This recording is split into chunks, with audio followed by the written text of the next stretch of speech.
No, I listen to it all the time. I tell all my friends to Smack It Raw.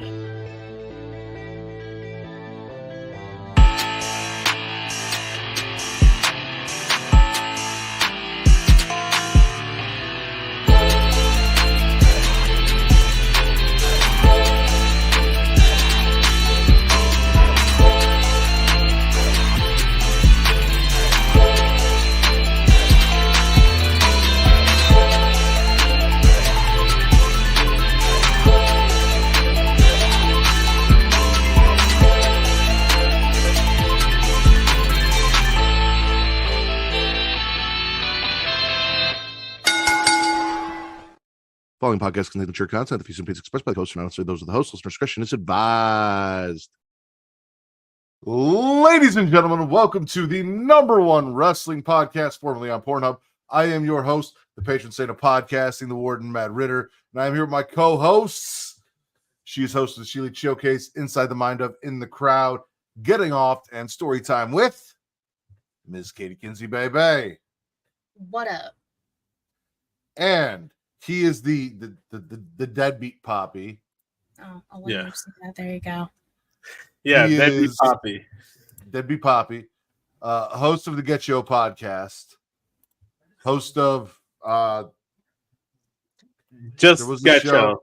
Just Get Show at the Show? moment. Okay. Yeah, just Get Show. Just Get Show. Sometimes you do basketball stuff, but like it's a long story. We'll talk about it afterwards. He is Daddy Delgado, my friend Vicente Delgado Alejandro Estrada. Very close enough. ¿Qué pasa? What's going on? Not much. Not much coming I feel down like those two names are interchangeable. You can do Delgado Alejandro or Alejandro Delgado. It works. I don't think that's how that works. I don't think that's how my ID works. I don't think any of that's on your ID. I wouldn't say it's funny. How do we know it's not? Because that's not your name. Hi, kids. Hi. What's going on? So who got in the chat? Tommy in the chat. Hi, Tommy. Speaking of the chat, I want to thank everyone who's watching us. If you're watching us live at twitch.tv/creationworld, where if you have Amazon Prime, then you have Prime Gaming. If you have Prime Gaming, you link it to your Twitch account. You get a free sub every month. You know, they do this thing and then boom, free sub. You can give that free sub to your favorite Twitch streamer. Should be me. But if it's not me, it could be Katie over the Sheely Showcase. It could be our friend Will and everyone over at Botch Spots and Chair Shots and Rivet City Radio, or any Twitch streamer that you enjoy. Make sure you use that free sub and you don't let it go to waste. And show some support to your favorite podcast. You guys could also be checking us out at youtube.com/creationworld, where it is free to like, to subscribe, to comment. Katie, what does that do? Boost the algorithm and helps find new listeners. It's been a while. Vince, why is that important to me? I heard through the grapevine you were a whore. That is correct, ladies and gentlemen. I am a whore for your likes, for your comments, for your views, for your attention. That's why the fuck we're doing this. That's why we're smashing and passing and spitting and swallowing every Saturday night, except for last Saturday. But, you know, people were busy and I was tired. So with that being said, you know, sometimes you need a little break. You can't just smash and pass and spit and swallow every Saturday. Sometimes you got to take a Saturday off, and we did. But I will smash and pass you. But please pass me around to all of your friends, your family, everyone you know. Let them know about this podcast. Let them know how entertaining it is and how much fun you guys have, and have them like, subscribe, and comment. Boost that algorithm so more people can find us, more people can enjoy us, and all of the good things. Also, flick your bean for me. Hit that notification bell. Get notified every time we go live every Thursday for the Creation Conversation at noon Central, 1 p.m. Eastern. Every Saturday at 10 p.m. Central, 11 p.m. Eastern, right here on YouTube and Twitch. And every other Sunday. This Sunday is special. We are going very early for you at 6 p.m. Central, 7 p.m. Eastern for Getting Off. And then after this, House of the Dragon is over, and we will be back to our regularly scheduled time slot, 11 p.m. Eastern, 10 p.m. Central, every other Sunday. So, What? I agree. Goddamn dragons. Fucking up my flow. But Goddamn dragons. with all of that done and said and plugged, Katie, I think we got a lot to talk about. Katie, what do you want to talk about? Hey, that's when I was gonna start She Lead on Thursday. Crazy. So you're like, there's a lot of news rumors. Like there is, but there isn't. Because like a lot of stuff happened tonight that we'll talk about at the end of the show. But there was like a few things kind of scattered throughout the week. We might end up talking about the match, but Katana Chance broke her nose, taking that Z360 from Zoe Stark on Raw. But then they just popped it back into place. Like right after, I believe, and Ivan Isle was there, kind of just hanging out. They were just there. She was bleeding, didn't cry, took it like a champ. There's a lot of people just popping things back into place this week. I was gonna say there was a lot of pop, lock, and drop it. That's a title right there. I don't have room on this fucking piece of paper to take notes like that, but I will do my best. Well, Katie is writing notes. Let me just take the time to say, if you've never listened to the Smackin' It Raw podcast before, you should be very aware that this is a fairly liberal podcast, right? So, fuck Logan Paul, fuck Macy Estrella, or whatever the fuck her last name is, and even Pat McAfee, but mostly Logan Paul and Macy, for not doing their research, coming out and making false claims and bigoted comments, and then on top of that, doubling down and being like, oopsie, double oopsie, when they found out that they were wrong, instead of, apologizing and retracting, doubling down and be like, my sentiments are still the same, but maybe I might have been. Like, suck it up, admit that you were wrong. Also, I don't like MGK, so like, fuck Logan Paul for that too, just in general. Where's Eminem when you need him? Yeah, right? So a lot of people tweeted Eminem and be like, yo, MGK's here, come get him. Please. Get your mans. Detroit isn't that far from Cleveland. All right. I know. Like he had no notice. He wouldn't have got there in time. Yeah, no, it is what it is. But Boy would have made it. And that is just one of the many shit shows that happened between the She Lead Showcase and this show today. Katie, back to you. Yeah, no, it's big fuck Logan Paul energy here. Don't you worry. But different things happened. Meiko Satomura, the final boss. Fuck what The Rock thinks. She is the final boss. She announced that next April, on the 30-year anniversary of her wrestling, that she's going to retire. Wow. Crazy, I know. She's done it all. She's been everywhere. I don't know how old she will be, but in my line of work, generally at a certain age, if you've got 30 years of service, you can retire. So, makes sense, Let's see how old she Get your 30 and get the fuck out. Let me do a quick Google search here. If I could retire right now, I would. I would love to retire right now. Telling me. Shit. She's only going to be 45 next year. Well, that's insane. So she's been wrestling since she was 15? Yeah. Shit's crazy. Listen, Japan rules are different. They get down younger in Japan, apparently. I don't like the phrasing of anything, but let's not do that. Yeah. No. But, moving on. Survivor Series War Games is going Canadian. Paul Quebec is taking that shit to Vancouver, British Columbia, Canada, November 30th. So now we're going to be walloped when we go. The Winnipeggers might be there. Hopefully. Fingers crossed. We'll look. We'll find out. We'll see. If not, we got to have them on the show. Absolutely. 100%. We love our Winnipeggers, even though it's not Winnipeg, but, that's all right. Canada's Canada. Like, it's all the same shit. Canada's fucking huge. Stop. It's all the same shit. It's all snow and moose and mounties. Snow, moose, Sir. mountains. Sorry, let me just quickly. Okay, so while I'm writing that, Mark Henry's son, Jacob, announced, I believe it was Friday night, that he has signed a WWE contract. Whew. That's good. You know what? Good for him. Be a Nepo baby. Do it. Matt approves of nepotism. That doesn't approve of nepotism. Sometimes. You approve of nipple baby. You're taking advantage of the opportunities, right, man? What the fuck are you talking about? Yeah, you're a nipple baby too. You've said it yourself on the show. You approve of it. I have no idea what you're talking about, Vince. From your He's job. just saying words. This is my job, and my father was not in this job, so I have no idea what you're talking about. Your day job. Never done, as far as I know, never done a podcast in his life. No, we're happy for Jacob Henry. Mark isn't with AEW anymore, is he? Mm-mm. Hasn't been for a little while now. Mm-mm. Yeah, they didn't really do much with him anyway, so Exactly. It was time for the main event, but then after that, it wasn't time for the main event anymore for Mark Henry. So they kind of just let him go. Though, you know what? Imagine getting whatever contract he got to just say, it's time for the main event every week. Like, Yeah. Shit's crazy. Yeah. Shit's crazy. Announced tonight on the kickoff show, which I have a little beef with the kickoff show. That shit was 3 hours. And for what?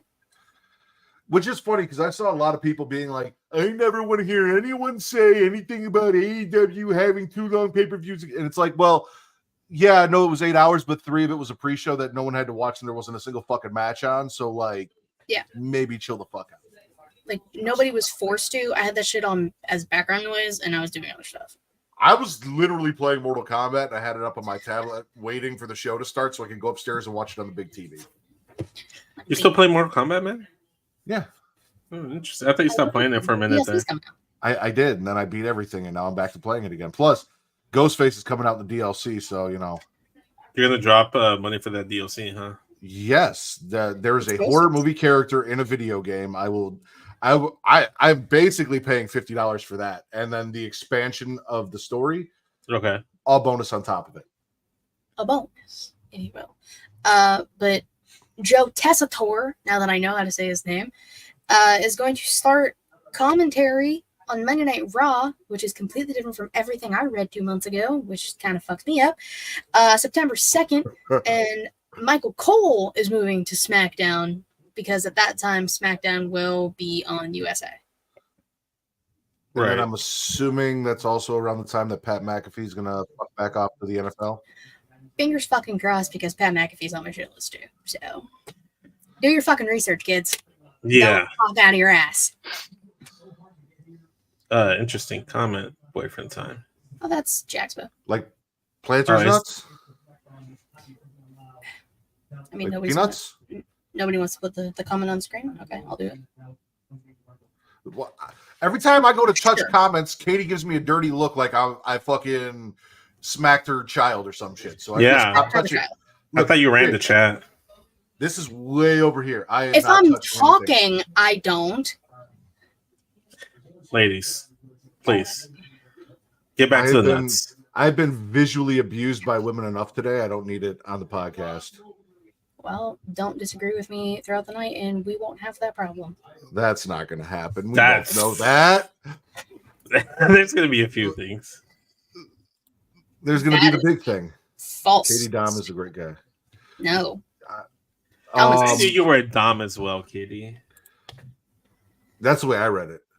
That Katie Dom Katie, right there, Dom Katie is a great guy, and she is a great guy. We love her. I'm a swell guy, but okay.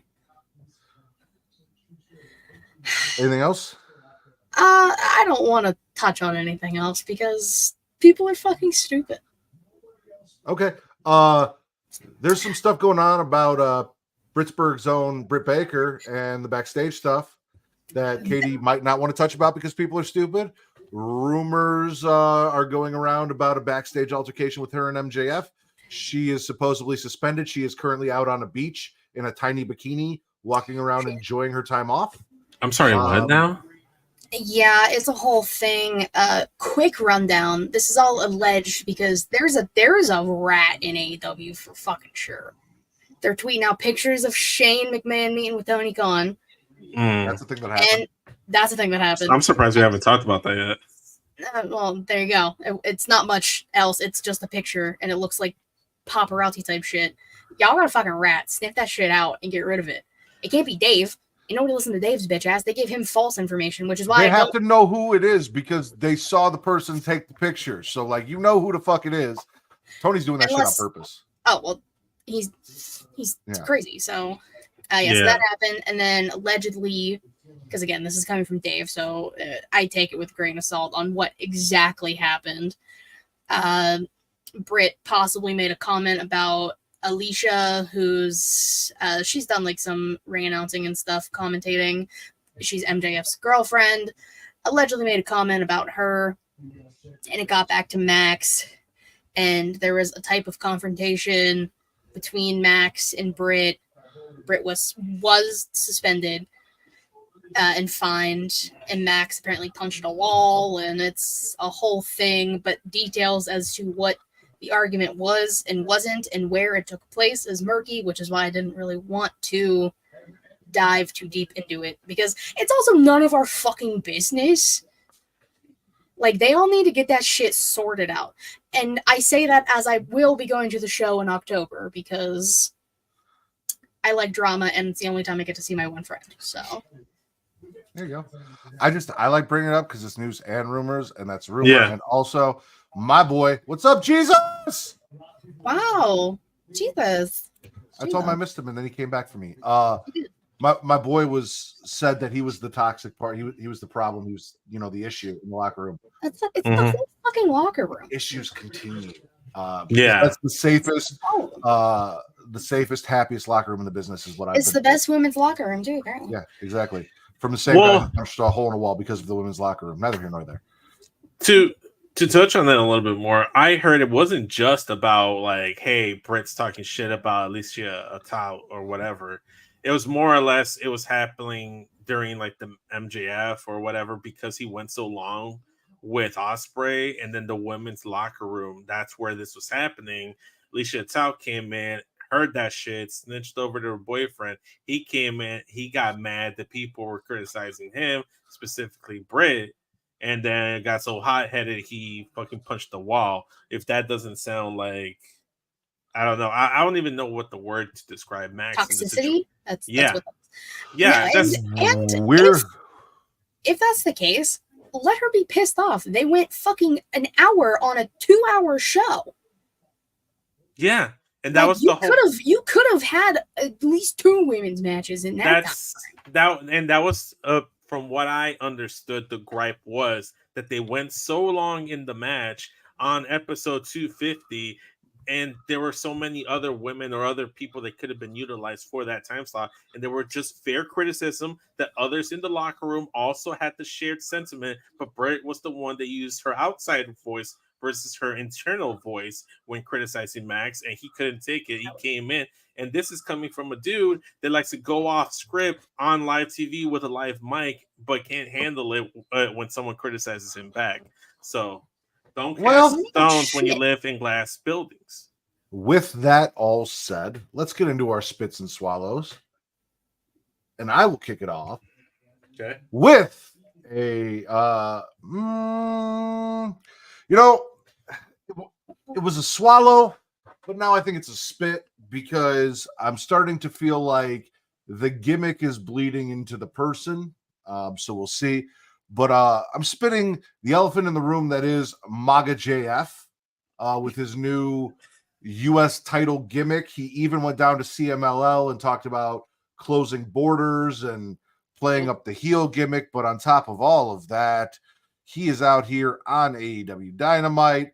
Will Ospreay shows up, reads him the rights. For whatever reason, the crowd is chanting USA and Will Ospreay. I don't think they understand that he's not from here, and that doesn't work. MJF then responds by sicking Lance Archer on Ospreay, who Lance Archer takes another L. Listen, Lance, your entire tenure in AEW has been you are supposed to be the big bad guy that they send out to do things for other people, and then you go out there and lose.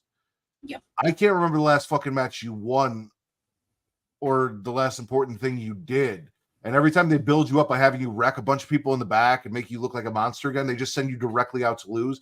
It is completely pointless. You are Butcher and Blade levels of I will not believe you are going to win a match. Yeah. No, that's 100% factual. Not impressed. I only have this as a gargle because Kyle Fletcher wearing his slutty crop tops. Well, I was going to say Kyle Fletcher in a slutty crop top makes the save, calls out MJF for a fight after telling Don to go fuck himself, and then MJF declines. But apparently we are getting an eliminator match on Dynamite, Kyle Fletcher versus MJF. Mm-hmm. Well, yeah, it's because All In It Bruv is like 3 weeks away, so they got to do something to keep these feuds fresh for 3 weeks. Yeah. Sorry, had to go and get some tissues. My nose is running, and allergies have been kicking my ass. So, anywho, yeah, fuck MAGA and JF. MAGA JF, not a fan. Vince. Yes. You didn't watch anything but Raw or SmackDown this week. Spit or swallow?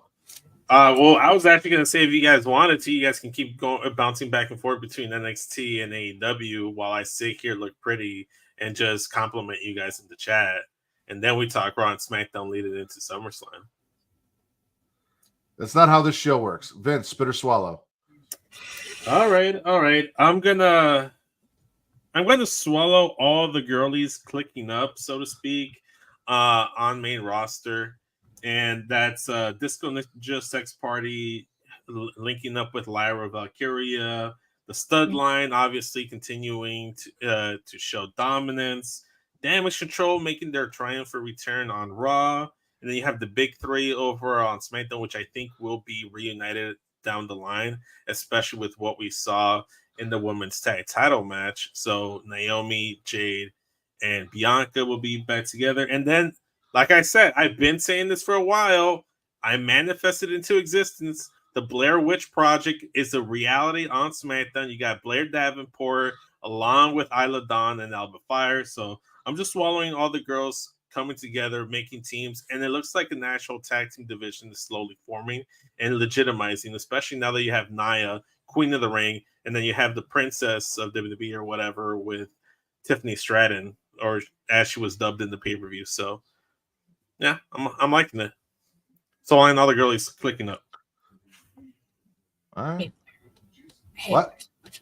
One of these things is not like the other. Blair Davenport sucks. No one even knew it was her. Everyone thought it was Paige coming back. So fuck her. Oh, she ruins the aesthetic of Alba and Isla. She ruins it. Yeah, but Blair Witch Project is a dope fucking name. No, And the fuck it's not. It's a great movie.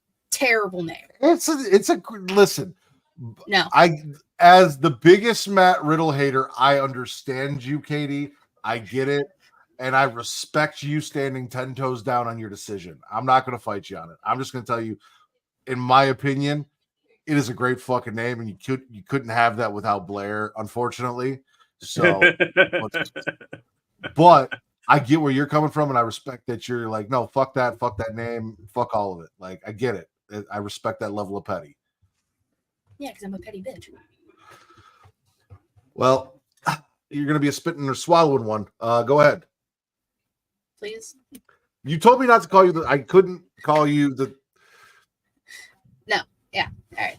Take it easy. Okay, this actually happened on Collision. I didn't watch it. I saw it on Twitter.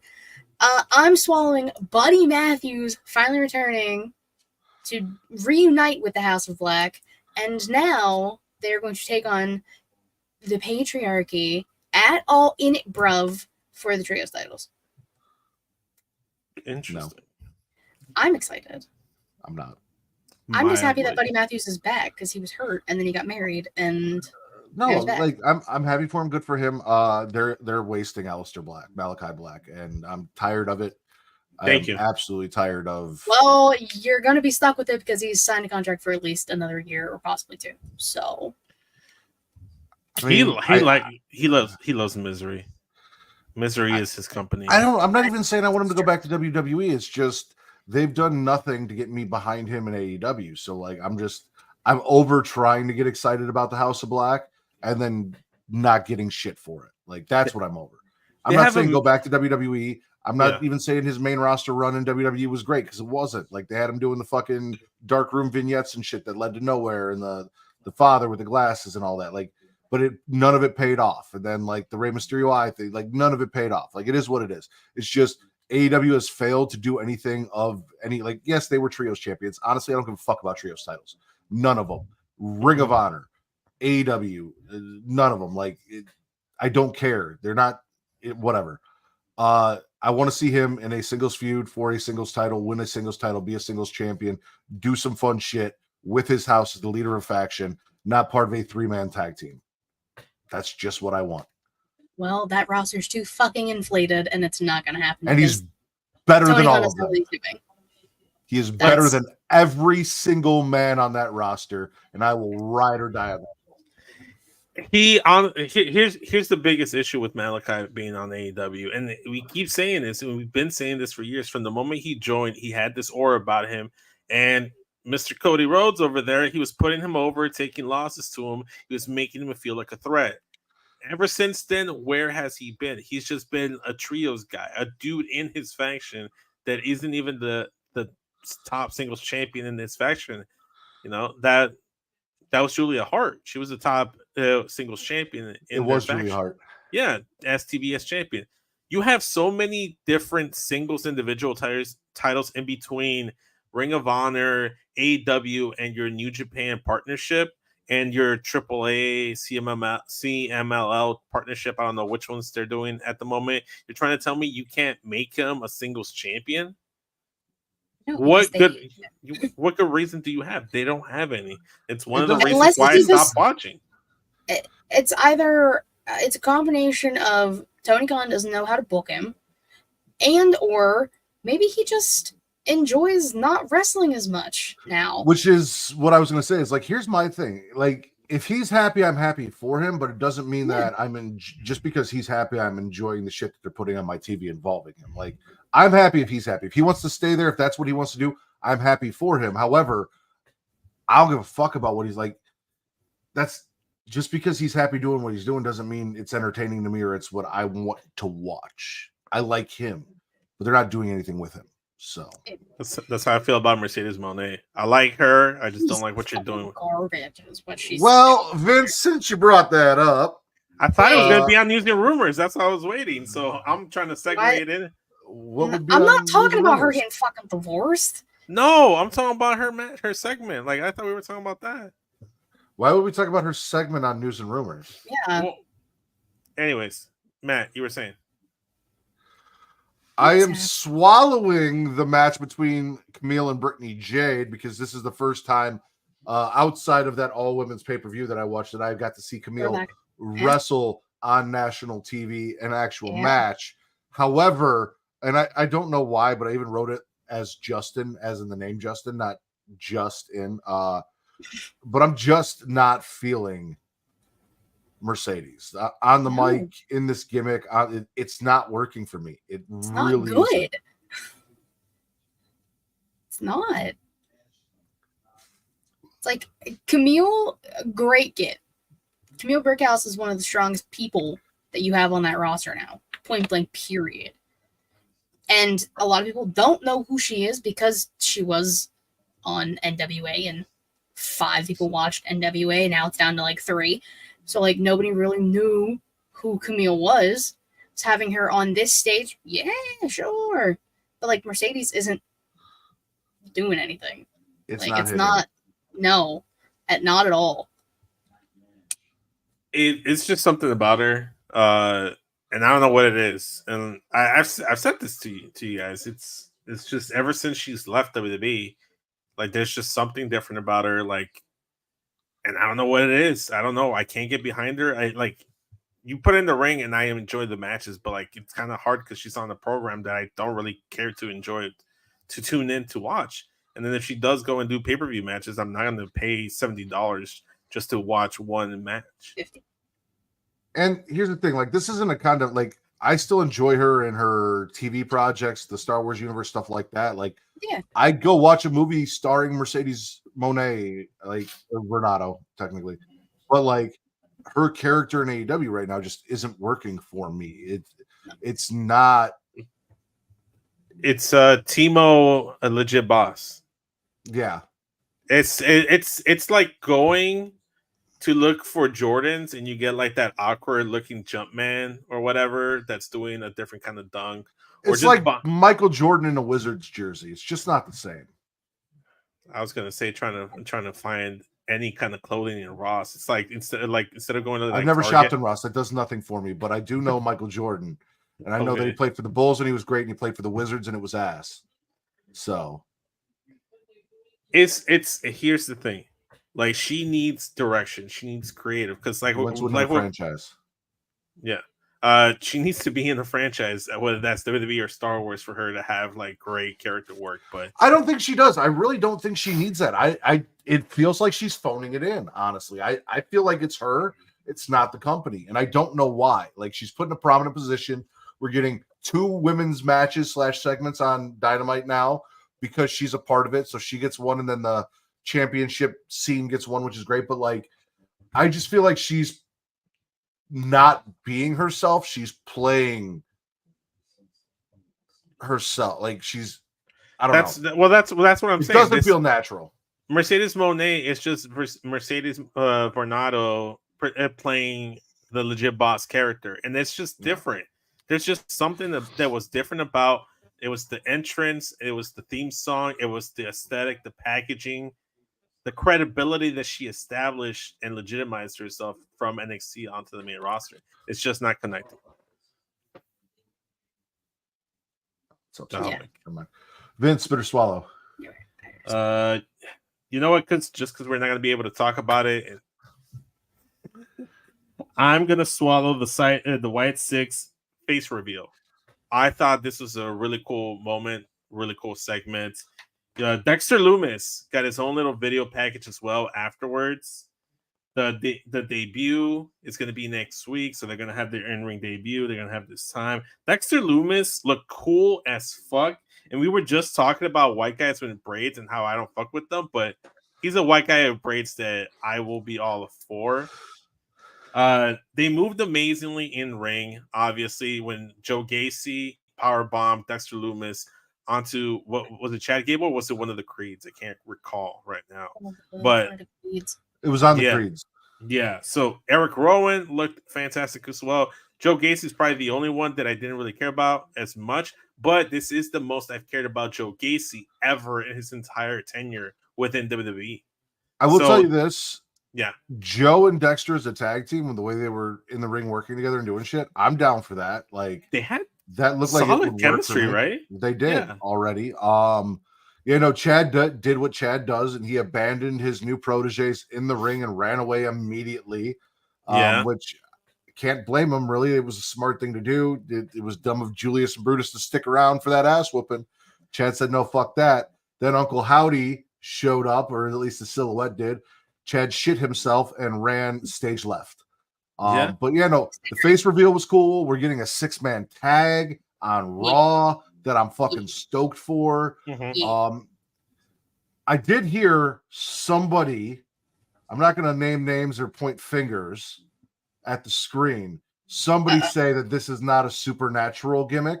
It's still a supernatural gimmick. It just won't be supernatural in the ring. Huh? I listened to Get Show. Okay. I was like, it wasn't me. It had to have been him. And you and Jess were like, I really like this, and I'm glad that they're not doing the supernatural thing. And no, it's still not. It still is.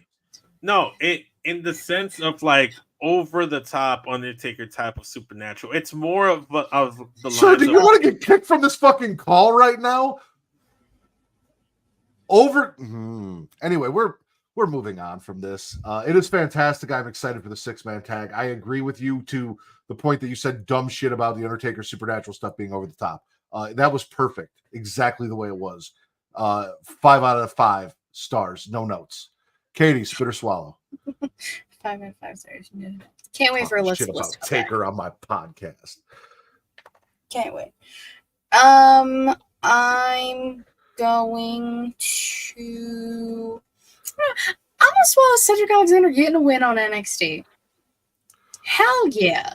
Cedric, you went back down there. You're having a great time. Charlie Adonis is hoeing around. Let him pop off. You got swole at home. Good for you. Like, cuddling the Undertaker now. No, Cedric getting a win. Big ups. Hi, Allison. Hey, Allison. I love Cedric Alexander. Like, one of the best wrestlers who gets, like, underutilized. So, I'm glad he's getting that shot now. All right. I'm going to bring back something I haven't done in a while. Going since we're on Great American Bash, I'll go back to AW, but since we're there, I'm spitting Hank and the shitty security guard that is a wannabe wrestler named Hank breaking into the PC, trying to be the host of the Great American Bash as the opening of the Great American Bash Night 1. No, fuck you, fuck that, and fuck 5 motherfuckers that look like you. You are still just a failed security guard who lucked into a spot in wrestling. I'm not about Hank. Still don't like Hank. Fuck Hank. I know you still don't like Hank. I still think it's funny that you don't like him because he was a security guard. A bad security guard. A bad security guard. You don't get to be, I mean, don't get me wrong, every wrestler at some point in their career was a bad security guard that got beat up and then had a career, but that's not literally. He was spotlighted as a bad security guard. Most of those guys, we just look back and we're like, oh, that was you 15 years ago. No, like his role was, I'm a shitty security guard, and then they gave me a job. Like, fuck that. Saving parking is the fucking worst, in case you want to know. I could have told you that shit. Have you been to the Allstate? Because that's fucking terrible. No, I don't go to shows. Chicago. Vince wouldn't know what the Allstate parking lot's like because he doesn't park at the Allstate. I'm glad I don't. Like, you told me that. No, you're smart. Like, no, you told me that, and your ass is lucky. I've done it like maybe like once or twice early on when we first started going, but once I discovered, oh, you could just park over yonder. Shout out to my friend Ben. I think he's the one that like gave me that idea. I thought he was about to like reveal where he started parking. I was like, well, they're gonna get your ass now. Just don't park in front of the parking lot of Target, and you're fine. That's all I'm gonna say. Vince, yes. Can you promise me you have no more negative things to say about the Undertaker in your rants? Well, I wasn't saying anything negative, and that was the thing. That his supernatural stuff was over the top. It would no. That is an insult. That is a negative outlook on. Play fair. I didn't mean over the top as if it was too much, but Undertaker does supernatural stuff that seems like it'd be over the top for any other wrestler to do and perform. Bray made it work. That's what I'm saying, and I'm saying you shouldn't lean too heavy on it and focus more on the realism of the characters and their just like their motivations for what they're doing in the faction. But is Angelo's Pizza still there? Yeah, it's still there. You're gonna come by and get some when you come in November? Let me know. You're gonna wait till November to come? I thought it was No Nut November. You can't come in November. Jesus doesn't believe in rules, apparently. That's fair. He is Jesus. He makes the rules. Vince, spit or swallow? You know what? I'm a gargle. I'm a gargle. The new bloodline winning the tag titles. Just because I'm not sure how I feel about it. Because Johnny Gargano, Tommaso Ciampa just got those tag titles recently. They are a legit tag team. They're trying to establish the tag team division, and I talk and praise the women's division slowly being built up and materializing. The Raw tag team division is just everywhere. You know, you got the Creeds now linked up with Chad Gable, which is cool. We wanted to see that, but their focus is more on this faction warfare versus the Wyatts versus the tag titles. You have AOP over there with the Final Testament and Karrion Kross. They don't seem like they even care about the tag team titles. Right now, the tag titles, as much as I love Judgment Day, they're on JD McDonough and Finn Balor. And Finn Balor just recently had a singles match on Raw, which that itself was a swallow. Big Gunther versus Finn Balor main event in Raw was a fantastic swallow. But it's becoming an issue with the tag team divisions where are the actual tag teams? You know, yeah, Pretty Deadly. All they care about is trying to put on the Broadway show. You have Austin Theory and yes, they should. That's besides the point. They should be wrestling for the titles as well. But it doesn't seem like the tag team division is relevant or at all active, and they have a lot of great tag teams. So It's you already talked about the Blair Witch Project and Yes. how they retained their tag titles against Jade and Yes. Bianca due to Blair's interference. Mhm. The Blair Witch Project, because she showed Blair up. was Blair. No, that Blair was not in the match. The Unholy Union. But she showed up, and it's official now. She helped. Um, She helped. It's official. They're linked up. Neither here nor there. I'm swallowing the bloodline. So here's the deal. I love Tommaso Ciampa. I enjoy Johnny Gargano. He is NXT's Daniel Bryan. He is the B+ player, the scrappy underdog, scrappy dappy do, whatever you want to call him. Scrappy dappy. These two guys are much better chasing the titles than they are as champions. Correct. And don't get me wrong, DIY in NXT was a fun, fantastic fucking tag team. But the point of that was to get to the breakup and then the feud and all of that. Like, that's where we went, and it was a whole overarching story. We can't go there again. However, seeing Tama Tonga and Jacob Fatu hold gold this early into their debut as tag team champions in the bloodline, kind of establishing that bloodline. Yeah. Johnny and Tommaso aren't done. They're gonna go back and take those ass whoopings. They'll probably be there with either Cody or other people we may have to talk about, because I still don't see a clear path, even though we got a ways to go, of getting a bloodline civil war at War Games. I really don't. So we have time. We do have time, but there's a lot of bad blood there. So we'll see what happens. But no, I'm cool with this because I really like Jacob Fatu. No, it's nothing against the bloodline, period. Because Jacob Fatu is a monster. We were praising him all night long, and it's more of a thing where it's like, even though he's had a lot of botches and blunders, the tag team there is Tama Tonga and Tonga Loa, and you've had beef in the past where you have a tag team in your faction, but the tag team in the faction aren't tag team champions or chasing for the tag titles. I mean, listen. I'm making God points. is not WWE canon. Both members of God are there, but they are not WWE canon. They have not established them as the tag team.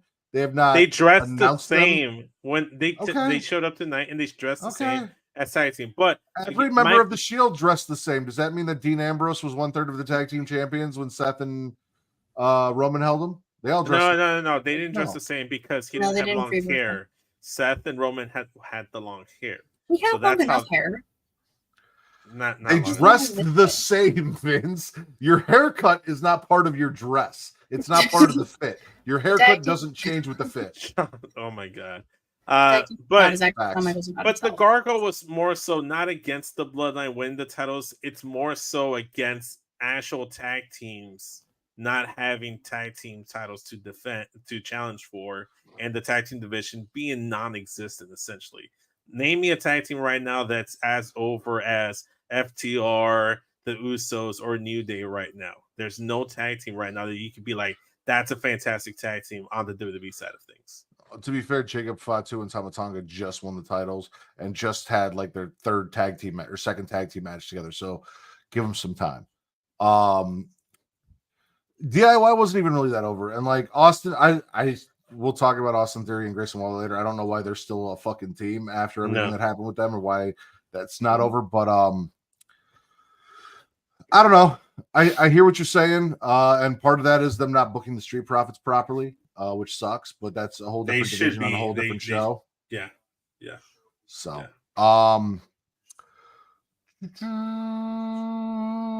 we already talked about the Blair Witch Project, but Unholy Union also retained their titles against Metaphor. That was a thing that happened.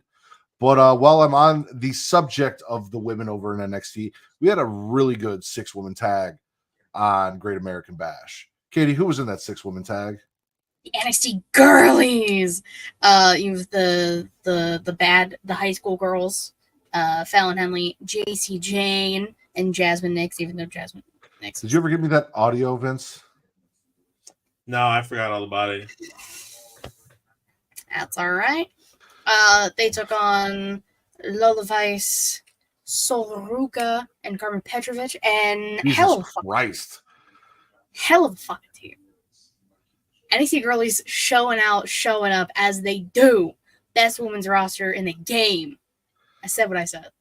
And Fallon got the win. I'm still not down with Carmen Petrovic. What do you have against Carmen Petrovic? I don't understand. What the fuck you got against her? I don't have anything against her. She just does nothing. You guys can't even remember her fucking name on Get You. Every week it's like, what the fuck is her name? It's Carmen. I can't remember. The only reason I was able to say her name right now is because Katie just said it. Carmen Petrovic? Yeah. I don't recall her name. Jasmine Nates does nothing for me as well. Matt loves Jasmine Nates for aesthetics. Not a fan. Does nothing for me. But a good highlight kick. But I will say I've turned around on Sol Ruka. I see the vision now. I see the vision on Sol Ruka. Everybody else clear from the jump. It's okay. I got prescription. Needed to update. You've got to remember right now, Carmen Petrovic and Jasmine Nix are freshmen in the high school that is NXT. All right, they are freshmen. So Ruka is a sophomore, so you know she's in the sophomore class. Okay. Fallon's a senior. JC's a senior. Lola. I'd say she's a sophomore. Yeah. Just started sophomore. Yeah. But we'll see. We'll see. I still don't like Fallon Henley as like. Oh, I love Reverse Cowgirl. It's my favorite. You just like saying Reverse Cowgirl. That's not true, Vince. I have been a fan of Fallon Henley from the go. Long time fans. I mean, I'm glad you guys are. Someone has to be on the show, at least. Someone has. I think she's entertaining. I love the aesthetic. I love the attitude. I love Reverse Cowgirl in all applications. I mean, heel Fallon Henley is miles better than babyface Fallon Henley, but still, if she never shows up on NXT TV, I won't miss her. That's what I'm saying. That's blasphemy. That's true, though. You want me to sit here and tell lies? I've learned from CM Punk. Shut up, Phil. Tell truths. Tell me when I'm telling a lie. I'm not saying a lie. Shut the fuck up, CM Suit. Relax. Well, you're not telling a lie, but you are just giving an opinion. So therefore, it cannot be a truth or a lie. It's just an opinion. Look at you getting all deep with it. Get it? Then spit or swallow. Getting deep with it because that's what you do. I'm going to get deep in that throat as you spit or swallow. Man. I'm going to go yard in your jaw. I don't know if I want to say this because I feel like I'm at risk of getting kicked off from the call. And if I get kicked off from the call, I'm just going to walk away from the room and just like leave the camera on throughout the entire podcast, but never come back. But I'm going to swallow the Rascals. Their little segment on NXT. It was a little bit more PG versus their Treehouse segments on TNA.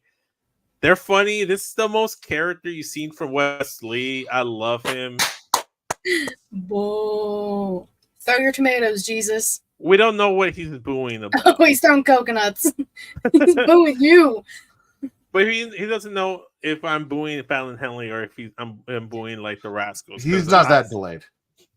We'll see. But anywho, I love the segment. It was fantastic. It was great character from Wes Lee. It was garbage. It was awful. It was a waste of time. No, I'm Thank you. Magic. Thank you. Jesus, you're not invited in my house when you come in November. You can come to my house, Jesus, and I'll take you to Culver's. Doesn't want to go to Culver's. He wants to go to Angelo's Pizzas. Someone take him to Okay, both. hold on. Wait. Vince, continue your blasphemous talk. No, I don't know what you're going to do. And then read this. I want Culver's and then Angelo's Pizzas. No, just start. What does it say? I want Culver's. Okay. Is that Angelo's pizza place still there?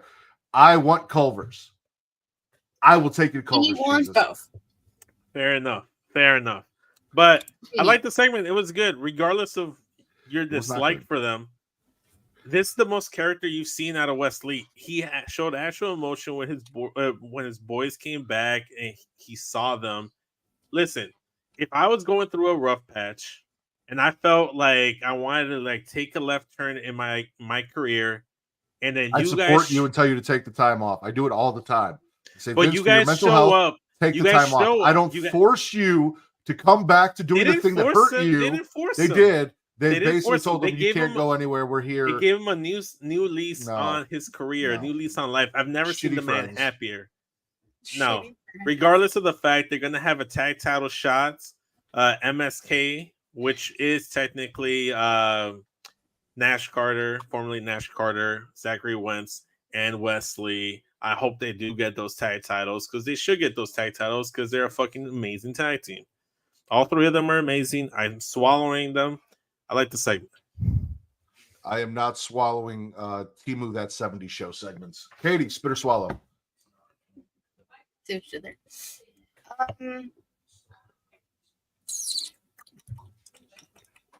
I'm gonna swallow. Jesus, why do you hate the Rascals, bro? I thought you liked them. Because they suck. He doesn't like them. I'm gonna swallow Chris Statlander, Will Nightingale. Always. Big, bulking, beautiful women kicking ass. Always. I don't care how long they feud. Feud forever. As long as I get great matches and Stokely being a little shithead on ringside, I'm in. Like, give me a one-on-one between the two of them and all in it, bro. For, what title did Willow just win? The CMLL title? Whatever one it is. She just won that not that long ago, and it was an eliminator match, and Stat cheated to win. So now we're going to get that match. Again, hopefully get it all in it, bro. I just love the two of them. Oh, and I forgot to mention, Tremperetta got fucked up so bad, 2 of the screws in his neck came out, so he had to get neck surgery again. Damn. Yeah.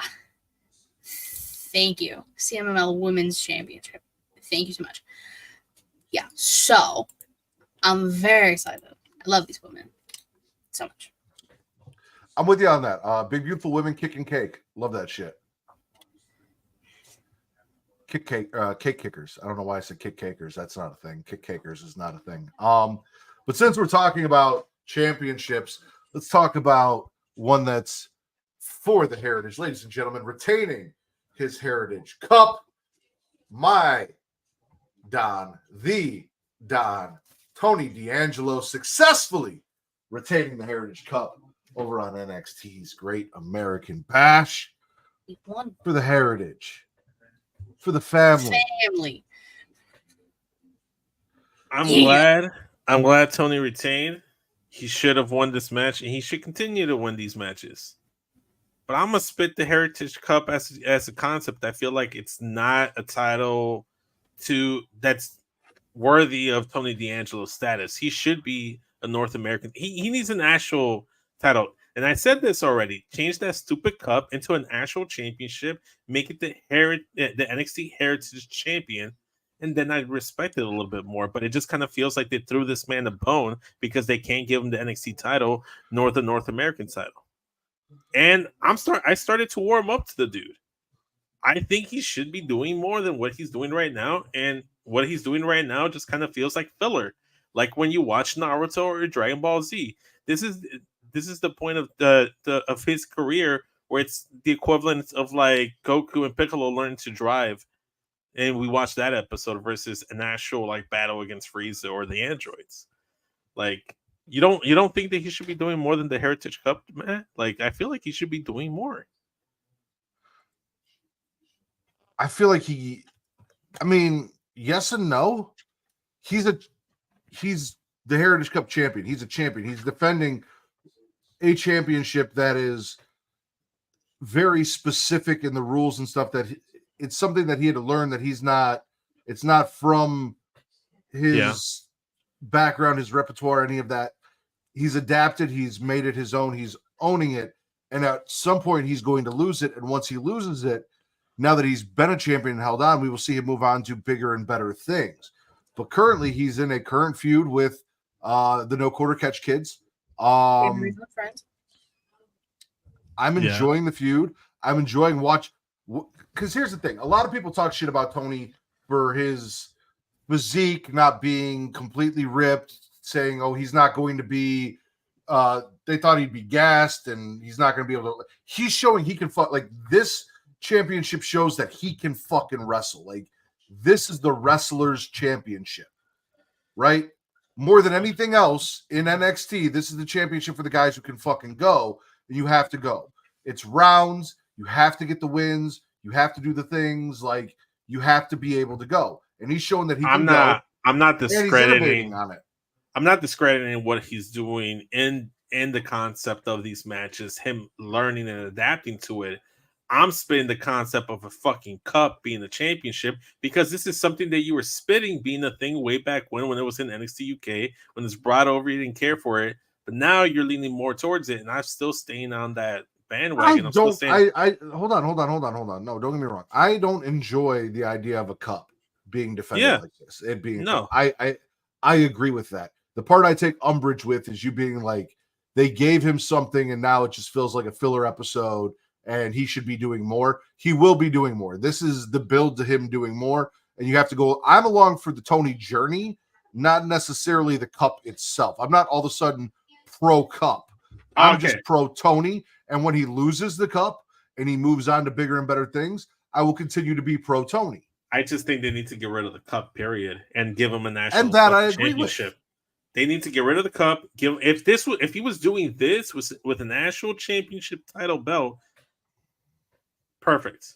But he's not doing that. He's carrying around a little like goofy little title, like trophy thing that looks like you get like at like I don't know, Michael's, like something you craft or whatever. It doesn't look good. Imagine if Bobby every single when he won the Andre the Giant Memorial Battle Royal. Imagine if the Andre Giant winners were defending their trophies and carrying them around. Like it doesn't. I mean, good. Theoretically, I do feel like once there was an Andre the Giant Memorial Battle Royal winner, the next year the winner should have to face the previous winner to become the champion.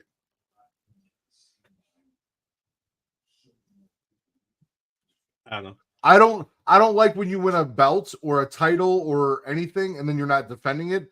But for me, the idea of a cup is something that like the fucking Stanley Cup, like but you technically don't defend it.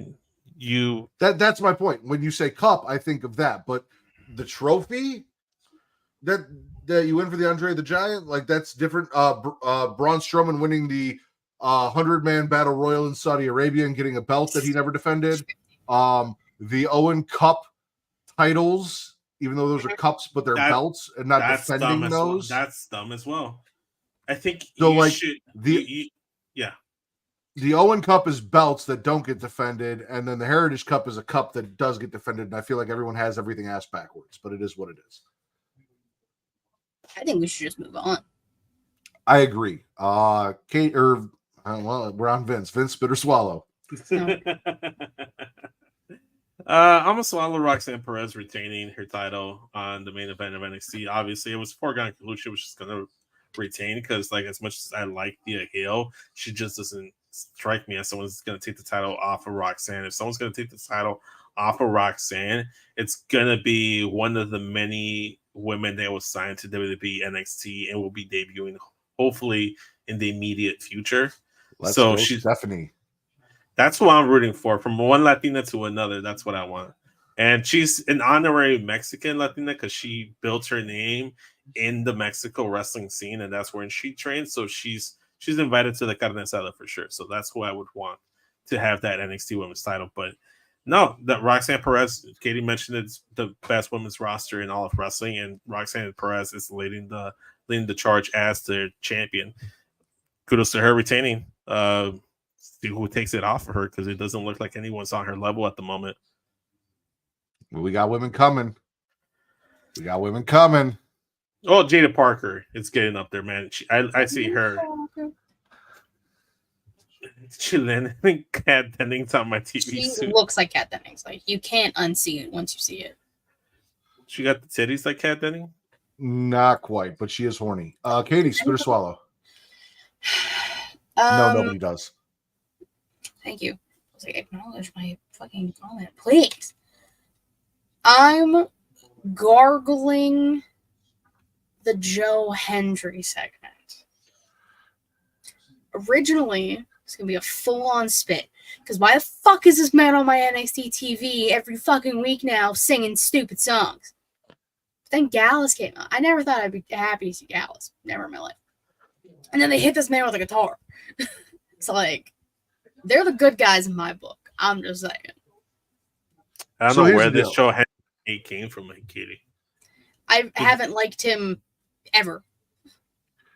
But also, he said that he learned a lot in wrestling from Chris Jericho, and we hate everything Chris Jericho. So, like, that didn't help. Respect the man who has wisdom. I don't know what that means. Yeah, I mean, listen, but I'm not going to deny that Joe Hendry is entertaining. That he was entertaining. I won't deny that.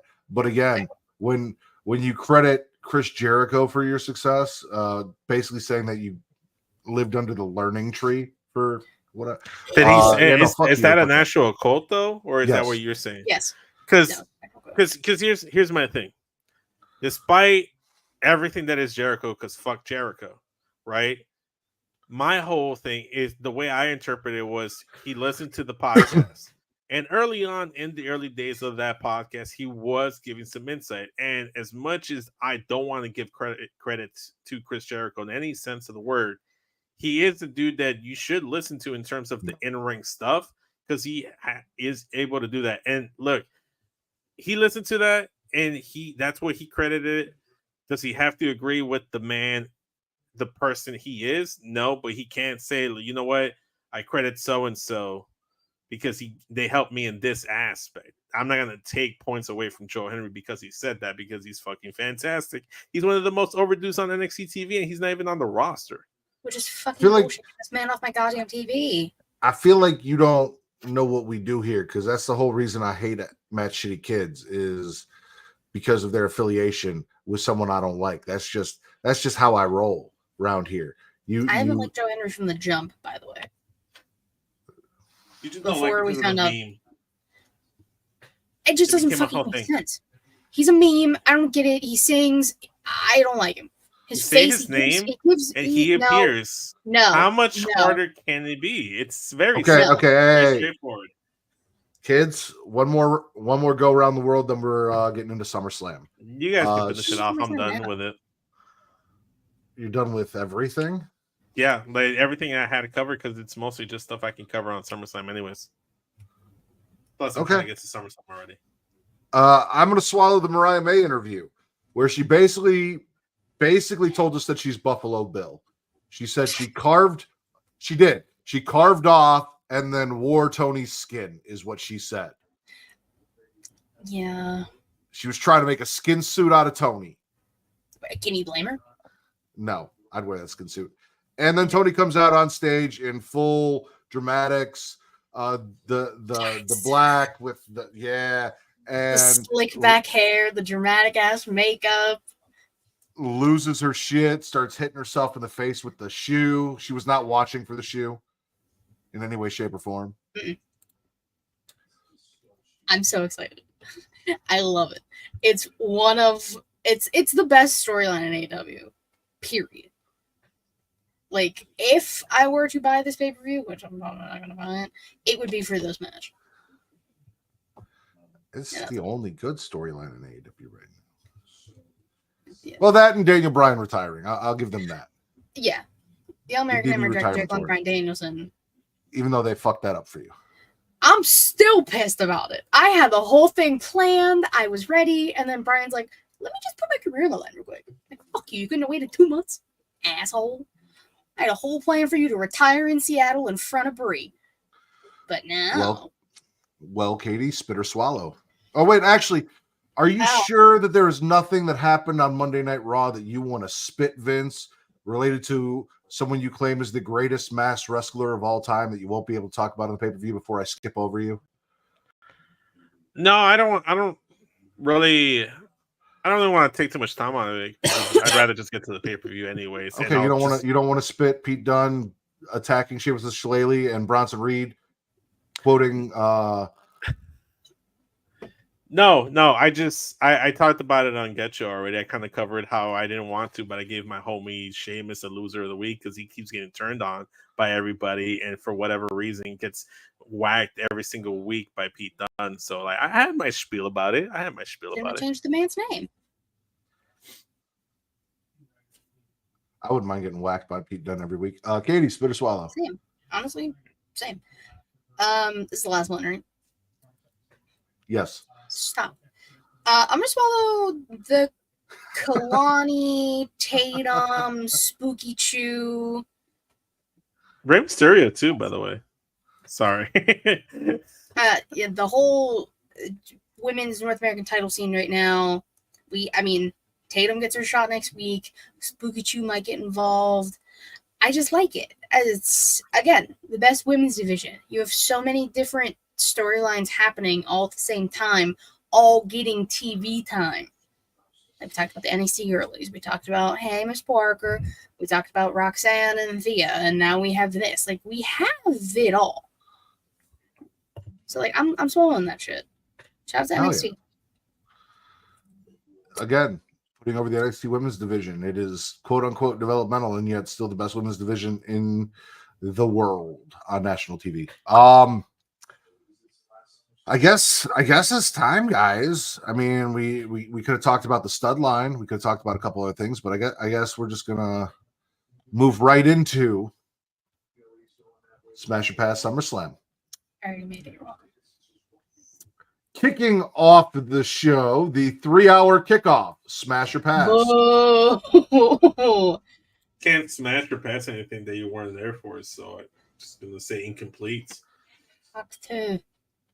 Pass. The concept of the 3 hours is ridiculous. The concept of a 3-hour pre-show is fucking ridiculous. Really kicking off the show. I think the thing that we're going to spend the most time on, the thing that is going to, thing that I think is going to cause the most issue on this episode right now, the stuff that's probably going to have the most clip-worthy stuff. Liv Morgan retains the Women's World Heavyweight Championship against Rhea Ripley after Dominic Mysterio does what I said Dom would do and sides with Liv Morgan with a smirk on his face, and then kisses her on live TV with his wife at home watching. Which, listen, Kate was sitting next to me, and I'm like, dude, he is married. I don't know how she gets away with this. And she goes, I would not be okay sitting at home watching this. And I'm like, because I got to kiss Liv Morgan, or because I'm kissing another woman? Because I feel like it's a little bit of jealousy that I'm kissing Liv and you're not. And she goes, it's about 50-50. So 50-50. Kisses Liv Morgan. Mommy, by the way, I don't know if her shoulder was really dislocated multiple times or not, but that shit looked dislocated and it was fucking with me and Kate. This was the match that Kate was most interested in, had her attention. Gesundheit. Smash or pass?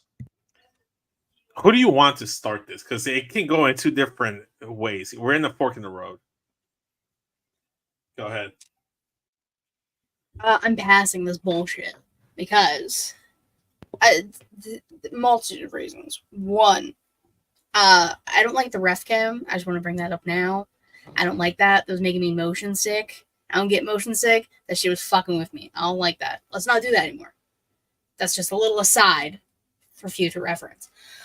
I knew there was going to be some shady shit that the Judgment Day was going to start crumbling today. That was just a foregone conclusion. I had this whole Austin theory about it. I even made a little video. I was so proud of myself. I had all the evidence, which still could be true. We'll find out Monday if I was 100% right. I think it would have been better if it was Finn. Because, you know, all of the things. I laid out my reasons. Dom's a two-timing hoe, is what he is. You're going to play with this woman's emotions, which I'm also just pissed the fact that this all became about Dom in the first fucking place. Dominic Mysterio, of all people? Guys, Rhea, Liv, you both could do better at this point. Fuck. I will say, her popping in her shoulder, hot as fuck. One of the hottest things I've seen all night. top tier, 10 out of 10. No notes. It's just, no, I hate both. I hate it all. It's stupid. I really, like, the whole thing pisses me off, the fact that it was about Dom. We didn't need the title involved in this bullshit. And a lot of people have said that, and I'm still standing by that. Like, we didn't need to make it about Dom. The two of them have so much history aside from that. But no, it was Liv Morgan's revenge tour. Like, take it easy, Tumu Taylor Swift. Like, we don't need that shit. Like, enough. You took everything from Rhea. Congratulations. Now, when her and just something that will happen later,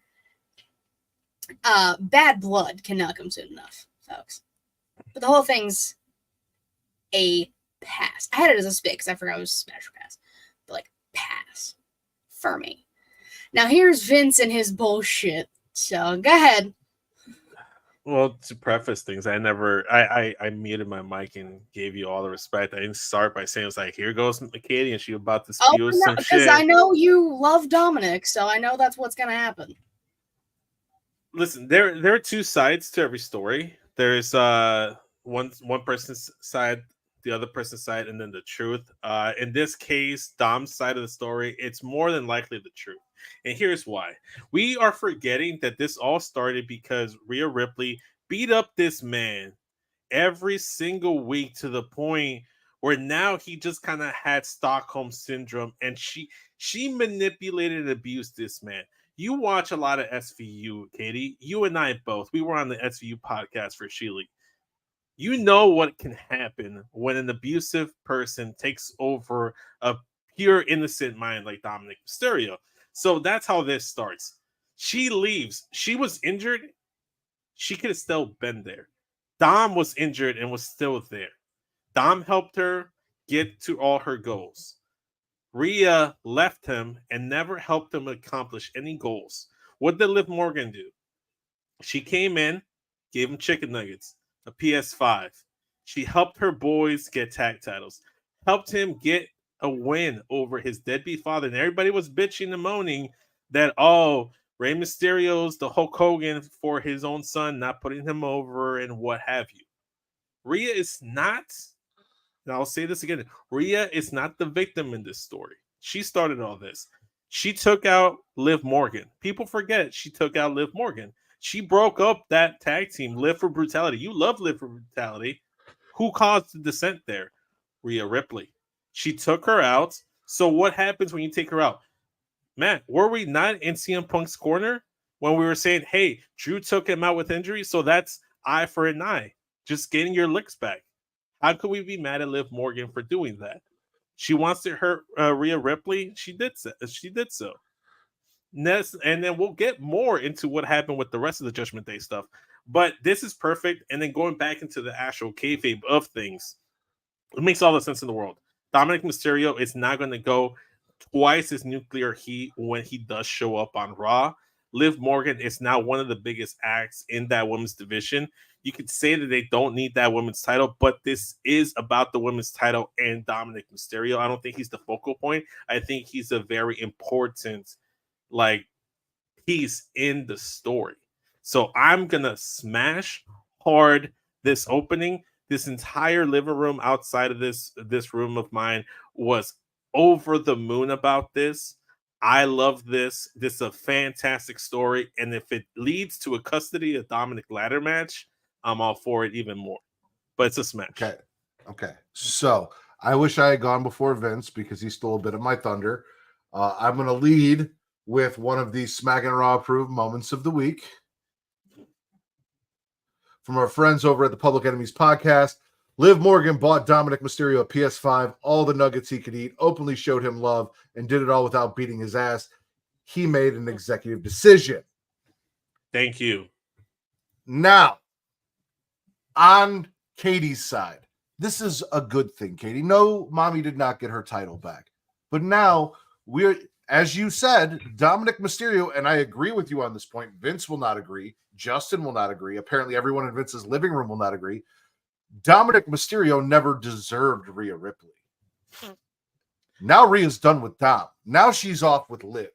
I also agree that it feels like they kind of made him the focal point, but for a reason.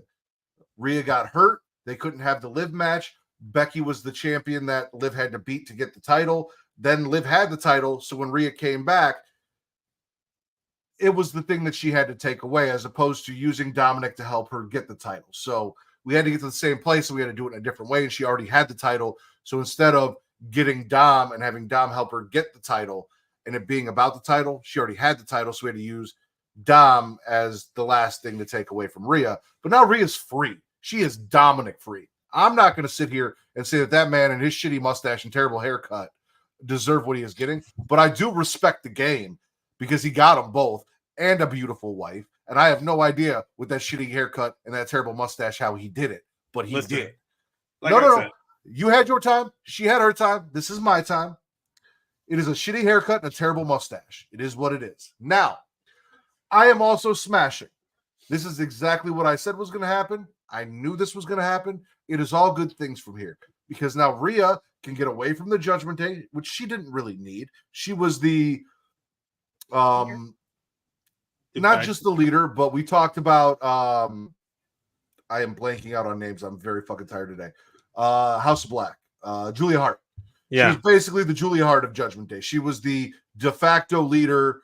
She was the one that was really, until Damian Priest won his World Heavyweight title, she was the one really doing shit in the Judgment Day. She was the most important part. She, more than Damian Priest or anyone else in that group, never really needed that group. And hasn't for a long time. I would say towards the tail end, she didn't need it anymore because I feel like the Judgment Day. When she joined the Judgment Day, I think it took her to a next level. I think she would have been fine without Judgment Day, but I don't think Judgment Day was something that she didn't need. Like, it helped her.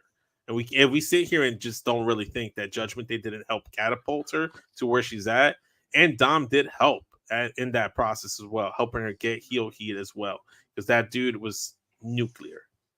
But she never really got heel heat. She was still cheered even as a heel. Facts. Nah. Dom got booed. She did not. As a matter of fact, she took some of the heel heat off of Dom because people were like, oh, well, this whole thing where he's her sub and she's the Dom and he's the bitch that we all think he is kind of endearing and cute. And they enjoyed that. Yeah. But at the same time, I said what I said. Public Enemy said it. We've been talking about it. Liv did all of the right things to get a man, right? Like she did all of the things. There was no real decision here. Don't get me wrong. Along with you, Katie, I would love to be choked out by those thighs. I would probably pay for that experience. That is not a false statement. It was not consensual, though. It was not consensual when it happened to Dom. I will say that. But also, are we ignoring the fact? Are we ignoring the fact too that Rhea said it herself? Like, you don't belong to me. Like, I don't belong to you. You belong to me. She treated him as an item, something the sub of the relationship. Exactly. And now that's not the case with Liv. Liv gave him the respect of an equal partnership versus him being essentially just like the sommelier to her Carmella. She was Reggie. He was Reggie to Rhea. And it's like nobody wants that. You want equalship in a relationship, in any partnership. Unless he wanted to be the sub in that relationship with Rhea. Clearly he didn't, or else he wouldn't have turned on her tonight.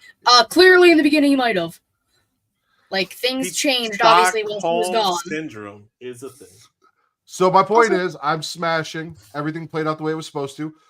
Liv has Dom. Rhea is Dom free. And now she can take all of that anger and hate and upsetness and beat the shit out of both of them. And I'm going to enjoy the fuck of it. She's killing everybody on Monday. I can't fucking wait for it. Her and someone else. She beat the sub into him. All right. Back to the pay-per-view. We should beat the subs into people so they can continue to sub to the show.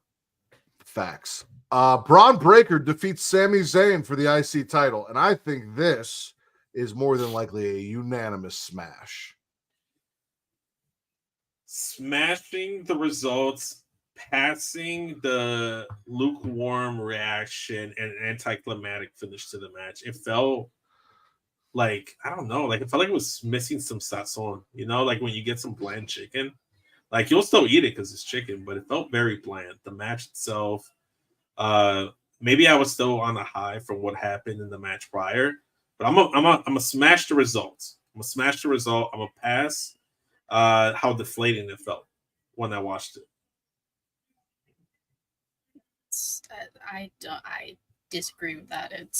I didn't feel deflating. I mean, when you go from Dirty Dom making out with Liv to Braun Breaker, like it's a little bit of a shift because you go from that storyline to this. So yeah, people and that crowd was low key ass for a lot of this pay per view. Let's be fair. feel like that a lot of that had to do with the open arena.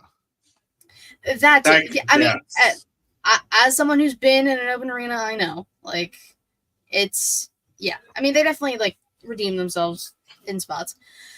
But no, Braun won. All is right with the world. Thank God. The dog. I used that gift twice. I need my dirty dog, Dominic Mysterio, to now get Shut that title. Shut the fuck up about Dominic. He doesn't need a title right now. It's Braun's, and Braun's going to hold that for a long time. That's also true. Shout out to Mania. I agree with Katie. I don't think Dom should ever hold a singles title. Not here nor there. Disrespectful. I mean, he has down in NXT, and that's the perfect place for him. I think Dom needs to go down to NXT. I think he needs to team up with Ashanti the Adonis. They need to get together, do their thing. Yes, I saw your tweets. Business. I saw your tweet. I'm all for that, but he also should have singles gold. But we're not here to talk about NXT that. We're championship, main roster, United States. No, absolutely not. Never. Yes, 100%. Speaking of the United States Championship, since Vince brought it up, Logan Paul finally loses that United States title to L.A. Knight. Yeah. Smash. Smashing the result, passing the fact that not only did I have to deal with Logan Paul's bitch ass, but also that they brought MGK and put him out on the fucking TV with Logan Paul, and I had to watch that. And he didn't get crushed this time or put through a table. Because if you're going to put MGK on my TV, at least hurt him. Because Kevin was busy doing other stuff. Yeah. But yeah, no, smashing that, but also smashing the finish to that match. That was fantastic. The buckshot lariat set up into the blunt force trauma. Clean. Big fucking dick. BFD, baby. No, listen. It's a smash. It's fuck transphobes all day, every day. Logan Paul can suck a dick and he can eat a dick too. Big fucking dick. Fuck him. Go back to YouTube where you fucking belong, bitch. I'm done with him. Get him off my TV for good, please. I don't care how good he is in the ring. It doesn't fucking matter. He's a shitty human being through and through. And his mic work, ass. I have seen that man shaking hands with a former president that I do not support, and hanging out with the likes of Hulk Hogan and all sorts of people. And again, I judge you by who you associate yourself with. I like Vince because he associates himself with me, and that's a good. Vince has good taste in white people. Logan does not have good taste in white friends. Logan's not my kind of white people. Yep, not at all. Vince will be back. Smash the result, passing MGK. I mean, we knew it was gonna be somebody from Cleveland. Like, I don't even know how Vince is leaving now, because next up is Nia Jax versus BBL Bayley. Well, he doesn't like Nia Jax. That's why. The Queen of the Ring is now the SmackDown women. Well, I guess just the women's champion, not the SmackDown. WWE Women's Champion. Yeah, the WWE Women's Champion. First time in 6 years, I believe. Yeah. That's what they said. Something like that. Yeah. Her first SummerSlam. Which is still so crazy. Fucking crazy. Tiffany comes down after all of the scuttlebutt and the hubbub about her not cashing in, and Nia answering interviews for her, telling her she better not cash in and threatening her if she does cash in and blah, blah, blah.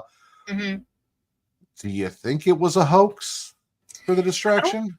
I don't know, because Tiffy was eyeing up that title after Nia was holding it. I really thought it was going to be very much like when Alexa won the Money in the Bank, and then she came out and just started beating the I know you were there. Started beating the shit out of Ronda, God bless, and Nia to beat Nia. So I thought it was gonna be something along those lines, but no, I was bamboozled. But like I kind of like let her hold it longer. Like please let them hold the fucking contract. Absolutely. Tiffany's gotta be patient. But I mean, the match itself, smash. Nia has been incredible since coming back. We just got the purple briefcase with the purse strap. Very cute, by the way. I love custom briefcases. That's my shit. I love it so much. But Nia's incredible, especially since coming back. The gear has been top tier. Her in-ring work has been great. Mic work is, as it always has been. And then, kudos to Bayley. Bayley lifting Nia to Power Slammer. Gangster. I love Bayley so much. But now we get to see what's going to happen post-Mania, post-Damage Control, post-title with Bayley. I hope they don't like just like leave her to flounder. But, I like the match. It was good. No, it was a really good fucking match. Happy that Nia got the belt. Happy that she won. Happy that she got her first SummerSlam and she got a fucking moment at SummerSlam. And her mom was there. Her mom was there. Rock's mom mom was there. It was fun shit. BBL Bayley, Pam with the Yams, taking the L, but I think we all saw that coming. And again, predictable's not always bad. And also 3 Annihilators. Jesus Christ. Yeah. She kicked out of the first one. I think she's the first one to kick out. I don't know if you can hear me, but I'm really stalling for time here because I feel like I can't talk about the next match without you. So if you could come back now. Really picked the worst time to leave. All right. Experts moving on. Drew McIntyre defeats CM Punk with Seth Rollins as a special guest referee. At one point during the match, Drew drops the bracelet. Seth picks it up, puts it on his wrist for safekeeping. Yeah. CM Punk goes for a GTS, sees Seth wearing the bracelet, stops the GTS, thinking that Seth is trying to taunt him or distract him or fuck with him. Fair. Gets in his face. Hold on. Drew attacks them from behind. Seth gets knocked out of the ring. CM Punk hits the GTS, goes for the pin. By the time Seth gets back in, it's taken too long. Drew kicks out of the GTS. Then, as Punk is arguing with Seth about the count, and Seth is telling CM Punk that he's not fucking with him, but this isn't about him. No one wants him in this company. Not everything is about him. CM Punk picks Seth up, and he hits Seth with the GTS. And then Drew kicks CM Punk in the dick. Yep. And hits him with the Claymore. Just in time for Seth to wake up from his little GTS nap and count angrily the 1, 2, 3. I'm going to go first here. This may surprise you. I am smashing the entire thing. And here's why. I even think I talked to Bakley, and Bakley was like, he didn't like the bracelet thing. But like, to me, all of this played out perfectly. Like, I even saw complaints online. Well, the Big Four is where you're supposed to blow off storylines. And in some cases, yes. In some cases, you continue them. In some cases, they're just starting. This is a continuation. Seth just got added in to this whole thing a couple weeks ago.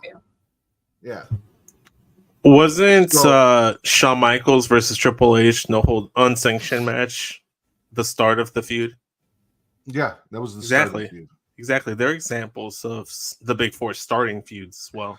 Well, to be fair, this has been going on since WrestleMania, or Royal Rumble, actually. So, and there's that part of storytelling. But now Seth is embroiled into this to the part to where he'll be wrestling with these guys, probably mostly CM Punk. I'm not mad at that. Again, I said the same thing. Listen, if someone tried to take this from me, all right, do you understand the significance of stealing someone's chain? Yeah. The disrespect of stealing someone's chain. I'm from Chicago. I know exactly what that is. It's somewhat the same thing for what they did to CM Punk, right? Like Drew beat the shit out of him and took his chain. And now CM Punk had to get his shit back, right? But the dude refereeing the match, he didn't fucking trust to really referee the match because all this dude has been saying is he's a cancer and he doesn't want him here and he hates him and blah, blah, blah, blah, blah. And now he's holding his chain. So I understand CM Punk's hesitation. However, CM Punk screwed CM Punk. And the story goes on and we see where this goes. He was dressed like Bret Hart, so that also made a bit of sense. And so is Katie. Appreciate the matching gear with CM Punk tonight. She's a punky. Showing your support. Wasn't even my wife planned. His first tank top I pulled out. My wife is not a CM Punk fan. I can't fix that about her. She's also a Cubs fan, and I don't like that about her either. But I do love her as a person, and a lot of other things about her. So it is what it is. But yeah, no, I'm smashing. I thought all of this was executed beautifully, done well, and I can't wait to see where it goes from here because these are three of the best guys in the fucking business, and anything they do from here is going to be good. And I don't care how long this takes to go because this is one of those things that everyone talks about. It doesn't need a title. This doesn't have a title involved. CM Punk's not in the title picture. Drew, exactly. I know everyone wants to see him win the title, but like he's doing something meaningful. He doesn't need the title right now. Yeah. Seth, same thing. Like we're doing a really good thing outside of having to run the title. So I'm down. True. That's true. I was waiting for you to come back, Vince. Go ahead. Oh, okay. Thank you. I'm assuming we already skipped past Nia and Bayley. We all smashed that. That was fantastic. It was good shit. I passed for, or I smashed for you as well. So no. There's no retroactive. It's done. No, I already can't cast your vote. You weren't here. No. I didn't pass for you. I smashed for you. Correct. I cast your vote. You weren't here. No. CM Punk, Drew McIntyre. I'm gonna smash as well. The story within the match was fantastic as well. Would I have liked to see CM Punk retain? Yes. However, the reason why he lost is also a good story beat, and I'm here for story beats. Wait, what? Are you making faces? You said you would have liked to see CM Punk retain, and I'm curious as to what he was retaining. I'm sorry. I guess, yeah, he retained his bracelet, but no, I meant like see, Bailey Smith. He's like retain. I would like to see CM Punk get the win here. Is what I meant to say. My apologies, but yeah, I would have loved to see him get a win here. He didn't, however. Hopefully, it does come back around. The next pay-per-view is Bash in Berlin. They could do Drew versus Punk there. He can get a win there. They can do a tiebreaker blow-off match at Bad Blood, Hell in a Cell, maybe. You know, that's where it was debuted. 3 stages of hell, triple threat. Each guy gets to pick a stage of hell. No. I need him to get that win over Punk and then transition over Seth before.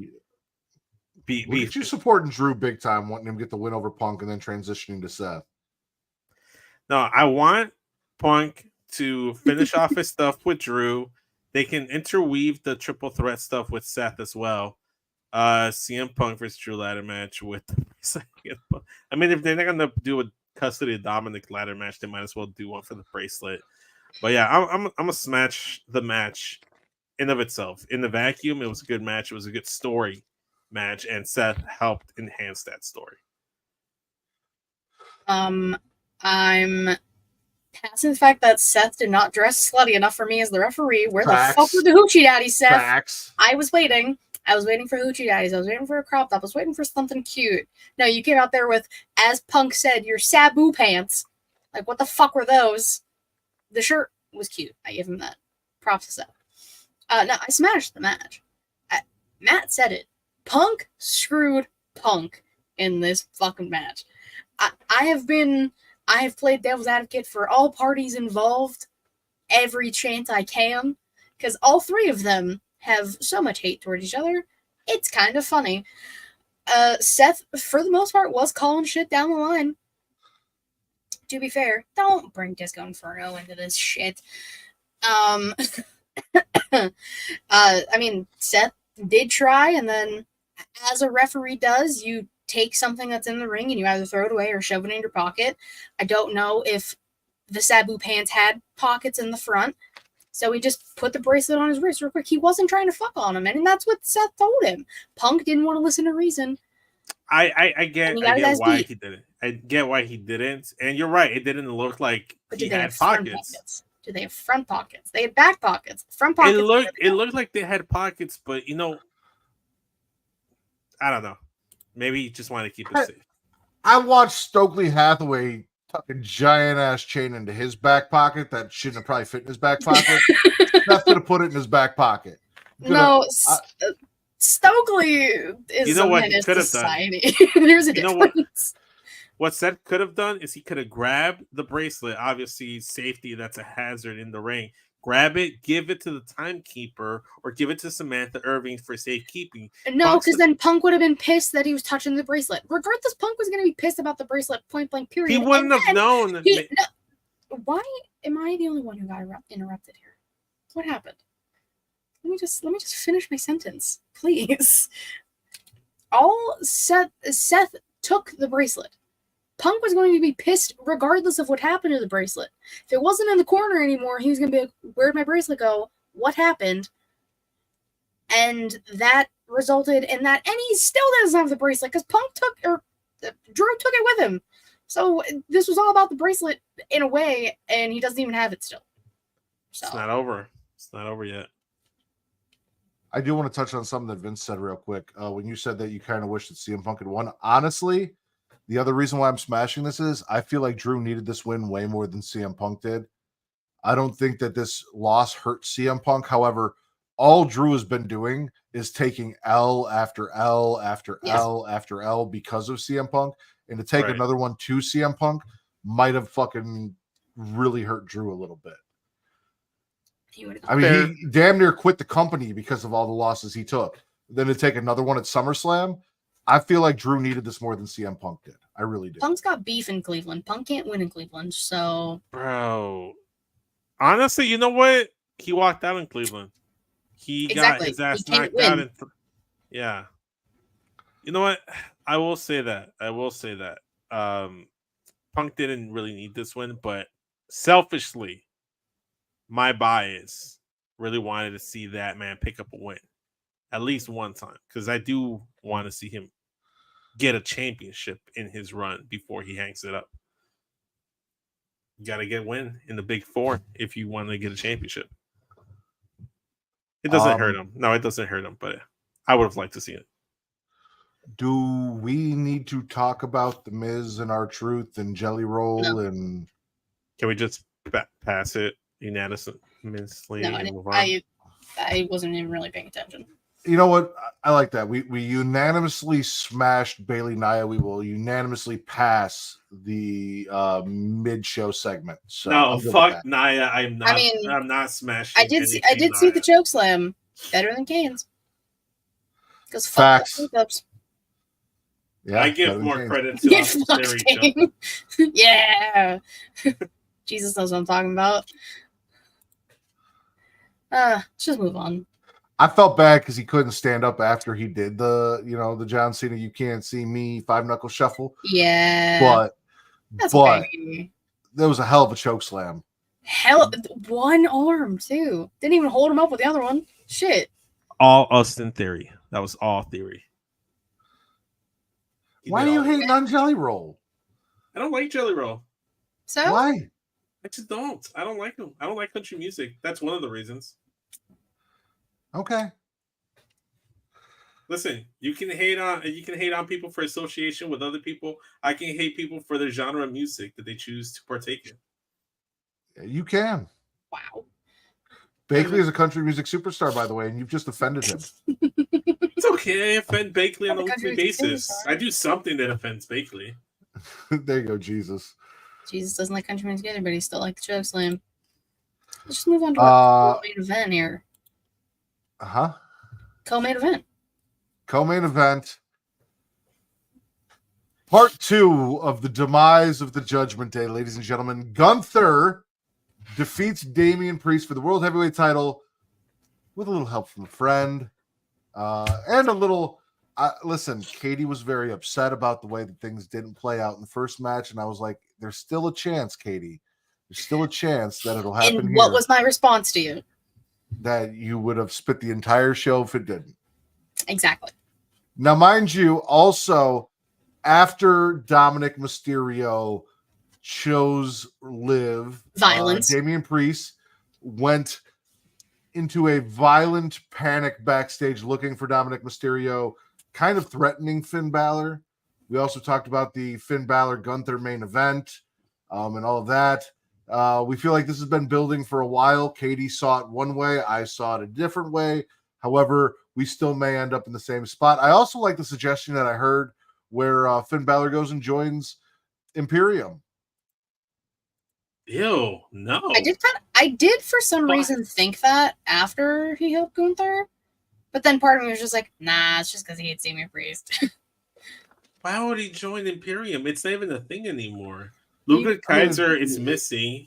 Luka Kaiser was hurt. That is why he needs to join Imperium, is because Gunther needs he had British problems. friends. He had problems in second in the faction with a dude that was the world champion. So now he's going to go in and join a new faction so he can be the second again in that faction. Well, first and foremost, I think his issues with the faction came from Damian Priest saying things like, they need me more than I need them, over and over and over again. Yes. It'd be like me coming on this podcast every week and saying, Katie and Vince need me more than I need them. I can do the show by myself. You never hear me say that.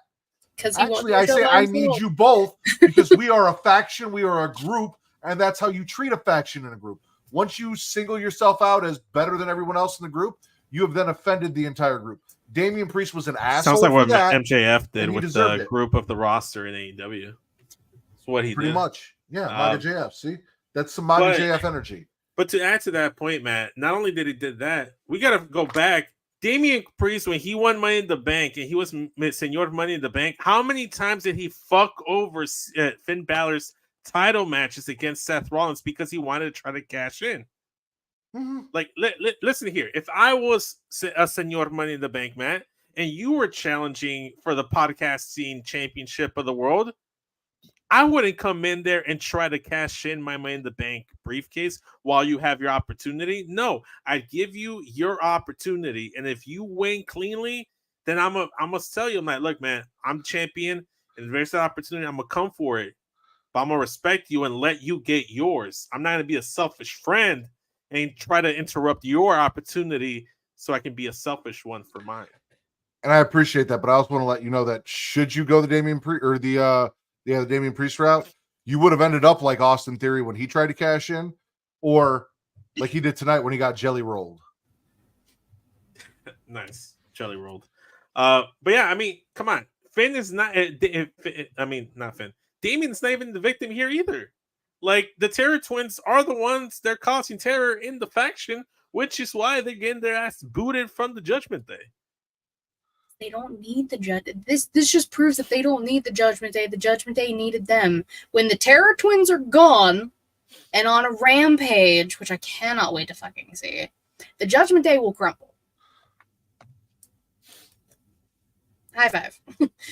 No. Who the fuck are the Terror Twins? Damien and Rhea. That's what they dubbed themselves. Terror Twins. Yeah. When? A long time ago. Yeah. I've never heard that in my life. This is the first time ever hearing that, and I'm like, they both listening to you guys say you guys were on their the same page, and I felt very left out of this conversation. Listen, my whole headcanon and my little Austin theory is this is Finn and Liv all playing together. Don fell into it. What Don was saying to Damien, you're starting to sound like my dad. What is his dad? A deadbeat, according to the kayfabe. So does that means that he's a surrogate deadbeat dad to Dominic Mysterio, and Finn stepped up. He is the father that stepped up for Dominic Mysterio. JD was allowed into the faction. Yes. No, go ahead. Finish. I'll let you finish. But yeah. And then Carlito keeps getting put down by Damian Priest, and Rhea doesn't want him there. So now it's going to be Liv, Finn, Dom, JD, and Carlito. And that's the new Judgment Day. And I'm for it. I like it.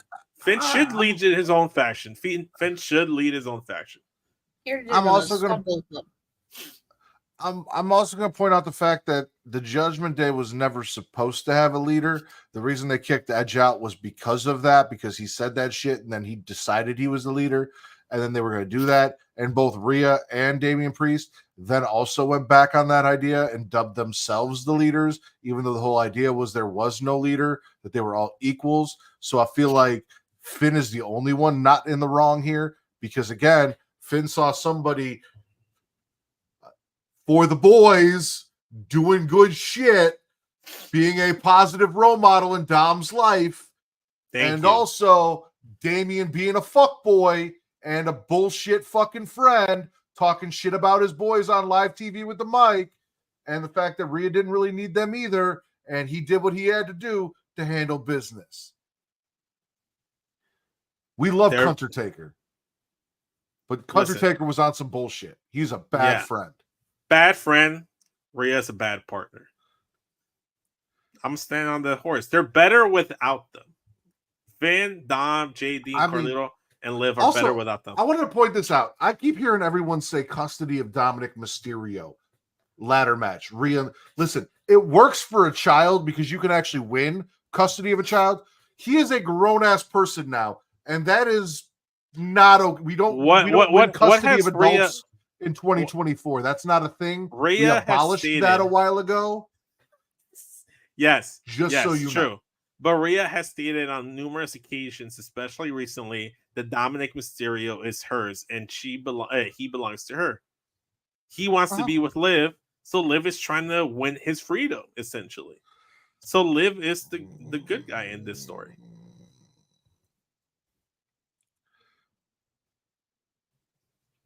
They're all the bad guy except for Finn. Our main except event, for Carlito. Except for Carlito. Mind you, Gunther did win. Carlito. We smashed unanimously here, right? Yeah, seeing so I didn't really get to say anything. Yeah, I smashed the match. And Damien's actually a smart champion because he watched the fucking playback. And he watched Finn screw him over. But he got in his own way. He let his emotions get the better of him, and he went to choke out. He just watched his supposed best friend screw him out of retaining his title. You would be pissed off too. I can understand it, but I'm saying he screwed himself in that moment. Like he lost eye on the prize. He lost the eye on the prize. Katie makes a valid point. We let you go, and I even stopped myself from interrupting you. We need to allow her to go and not interrupt her. Save your points till the end. It's fine. I mean, that's the main thing. Is it was a fantastic fucking match. No one should be surprised. It's Damian Priest and Gunther. Damian Priest chopped the shit out of him and made him bleed. Mind you, some of that is residual from Finn on Monday. But still, like, chopped that man bleeding. And Gunther was going to be champion going into Berlin. It was foregone conclusion at that point. And Damian Priest was a hell of a fucking champion. Agreed. That is all. Damian Priest was a great champion and a terrible friend. Gunther bled. What? No, go. No, what'd you say? I didn't hear you. No, I said he wasn't a bad friend. They all were bad friends to each other for playing that fucking game. I don't think Finn was. I feel like Finn was. I feel like Finn was disrespected. Finn was disrespected and he handled his business. However, we did agree Damian Priest was a bad friend to Dom and set Dom up for a bunch of humiliation and failure. Exactly. So how can he be mad about that? They all were bad to each other, except Carlito and Funko Head looking ass because they're irrelevant to this fucking story. And honestly, no. Carlito is so relevant as a background character. Like, he's made so many funny jokes. Even been in the Judgment Day. I'm waiting for that Judgment Day CGI graphic with a fro and an apple that spits. That's what I still want. When Judgment Day is pretty much over, so you might have to give that one up. Well, you guys said the Terror Twins. I thought you were talking about JD and Finn because they have history and also they kind of look alike. So, like, twins made sense to me. But main event: Cody Rhodes versus Solo Sikoa in a Bloodline Rules match. Mhm. We saw Randy Orton, Kevin Owens, Tama Tonga, Tonga Loa, Jacob Fatu, and the return of the OTC, the original tribal chief, Roman Reigns. Katie, uninterrupted, smash or pass? This is getting a smash. I tweeted it. Never in my life, especially in the past few years, did I think I would be cheering for the tribal chief, not this Timu bullshit Solo thinks he is. I knew Roman was coming back. I've been waiting for Roman to come back. I'm very excited. Hit that man with a Superman punch and that spear. Gave a little nod, a little bit of a nod of respect to Cody in the end. I was actually surprised the match went as long as it did without being interrupted. Since it was Bloodline Rules, I really was expecting GOD to come out a lot earlier than they did. Jacob may or may not have actually fucked up his ankle, to be determined, based off of the splash through the table. If he didn't, he's selling it very well. If he did, that's going to be kind of shit since they just won the tag titles. So, I mean, you could do a Freebirds roll and just put it on Tongaloa, I guess. I liked the match. I like Homelander Cody. He's not there yet. Whoa. He's season 1 Homelander. I've only seen season 1 of The Boys. So I know. I need to watch the rest of it, but oh yeah, see, that's not good. Triple H mentioned Jacob being banged up. I'm assuming that was the press conference. Jesus saw posts. Jacob had to be helped to the back and put away. Like, that fucking sucks. I watched his leg give out. Yeah. Stand on it. I thought he broke his ankle. He might have. So I guess, and it's probably going to be like a wait to see. Like, all the adrenaline right now is probably still there, and gotta wait for swelling to go down to see what actually is wrong. But I liked the match. It led to what we all wanted. Well, what some of us wanted. It led to Roman coming back. Now we're just waiting for Paul Heyman to come back too. Bring back the wise man. Get redemption for him. So, I liked it. Vince?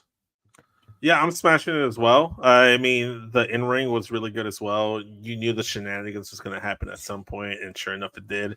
Arn Anderson was saying you got friends coming. I'm not sure if he meant just Randy and KO, or if he knew that Roman was on his way there. But yeah, it was good. He came back with the Mania music too, which the intro to it is really good. But I like the main melody of the regular Tribal Chief theme. But I liked it. It was a good match. Good shenanigans all around. You got Roman returning. You know, restating the same points the Cage just made. All good shit. I want to address something. Also smashing and all the things you guys said. We basically talked about it. Like 40 fucking crossroads. We had stairs. All of it. Kate and I had a really fun conversation during the opening part of it because it was kind of slow before we got to the good part. But I've heard again on podcasts where people talk about Jacob Fatu overshadowing or outshining Solo Sikoa, and I want to give my take on that. If you look at the movie Casino, right? Solo Sikoa is Sam, Ace Rothstein, right? He's the main character. And Jacob is Nicky. He's Joe Pesci's character. He's fucking crazy. Everyone knows he's crazy. He's crazy and violent and dangerous, but that doesn't make Sam less of the main character in the story. I enjoy the mafia-esque take that Solo has been doing as the tribal chief. I enjoyed Solo screaming, "You're never coming back. You're never coming back," at the end of the match after getting speared out of his boots and out of his title shot. I enjoyed the interaction between Roman and Cody, and Roman just kind of looking and nodding at Cody. Like, I don't know where this is going to go. I'm reinvigorated. I'm interested. I can't wait to find out what we're going to do. I would not be surprised, nor would I be disappointed if we don't get Bloodline Civil War at War Games and we go a different route. Because again, I just don't see a way that we get Jey Uso and Jimmy Uso. Jimmy, yes, but more so Jey back on Team Roman after all of this to get there. Or yes, possibility to get Jay in. Have Cody team with Roman in the Bloodline rules match, or like the War Games. Like that is the only way you're gonna get Jay, I think. Or you convince Roman, or you have Roman convince Cody to bring Jay in. Like it's gonna be something. Cody has to be the key between that. I think Cody can help, but I wouldn't want to see him in the matches to be on Team Roman or whatever. Sammy would be key to convincing Jay. I think Sammy would be more, because he was the one that helped them realize that Bloodline was using him and it wasn't for his best interest. So if he's the one saying like, look, he's turned a new leaf, we should give him a chance, we should do X, Y, and Z, then yeah, I could see it. Especially if they just do 4-on-4, it'd be easier to just do Usos, Sammy, and Roman versus current Bloodline. I don't know. I don't want Cody in there. If it's gonna be Bloodline Civil War, Bloodline War Games, I'm saying it's not. I don't think it's gonna be. It's gonna be Roman in a team versus the Bloodline, Timu Bloodline, if you will. Like I honestly don't see it being a Civil War. I don't see the Usos coming back for this, or both of the Usos anyway. I don't, but I could be wrong. And if I'm wrong, cool. And if they find a way, cool. We still have Hikuleo signed. We haven't seen Hickey Licker. The Rock is still floating about somewhere, but he also has beef with Cody. So that's a whole thing that we got to get to and through. There's promise of Rock versus Roman at WrestleMania in Vegas. We don't know where we're going to go from here. We have a long way. We will see. Yeah. However, we do not have a lot of time left in this show. We are almost done. So my final question for you guys is SummerSlam overall, smash or pass? Smash. Yeah, overall smash. Smash. And that is it for the latest episode of the Smackin It Raw podcast. Thank you guys for joining us. Vince, it's been a while, Daddy. Please tell them where they can find you and that podcast that you do more than you do this one. More or less the same amount. Check out the Get Your Podcast at Get Your Podcast on the Twitter, at Get Your Podcast on the Instagram, and everywhere audio podcasts can be consumed. We just recently did an episode with Ivan from Circle of Debate, so go check that out. That was a very fun time. We did wrestlers in the Olympics or wrestling Olympic sports. I don't want to spoil anything, but I came up with a spear competition that's wrestling centric. I thought it was very fun. Check that out. Good shit there. We're going to talk about SummerSlam as well over there. So if you like more Dom positivity, it's going to be over there. And where do they find you, Vince? They can find me right here on the Smackin It Raw podcast. Okay. Katie, plug yourself, please. You can follow me on Twitter, KateRaskin13, link Jimmy Brown, take out, link She Showcase, twitch.tv/She Showcase, YouTube.com/She Showcase, typically Thursday, 6 p.m. Eastern-ish. Yeah, that's really it. I'm not really doing anything else right now. And as always, you guys can follow me at Mattridder, MATTRIDDER, on Twitter for your wrestling content, at Getting Off for your horror content. Getting Off is back tomorrow night, 6 p.m. Central, 7 p.m. Eastern.